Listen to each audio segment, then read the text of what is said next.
Now I just thought I'd do a quick little video on cleaning out your cabin filter in these cars, the Falcon.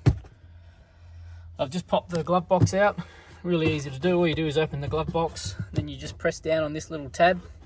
That tab just gets caught up on this little metal thing here.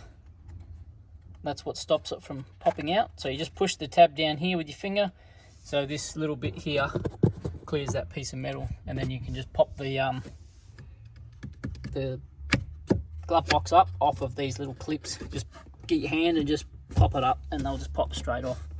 But yeah, that gets you access to the cabin filter, and I've just seen there's shitloads of leaves here. So yeah, whenever you get one of these cars, let's see what's in it.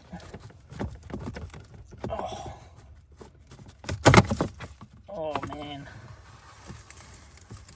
Clean out your cabin filter, because this is why. Wow. Got flakes of paint and all on there. And that is in your car. And you'll find that down in here there'll be all leaves down in the blower. So a good thing to get a vacuum and yeah, get in there and get out as much of that crap as you can. I can feel there's heaps of leaves in there. Surprisingly, I was expecting that filter to be full.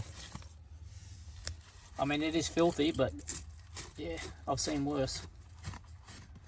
And we'll give that filter a good clean. You can buy Ryco aftermarket ones, or even any aftermarket one, and you get a replacement panel for the front, which just slots over the new filter, which is probably a lot better than these factory ones.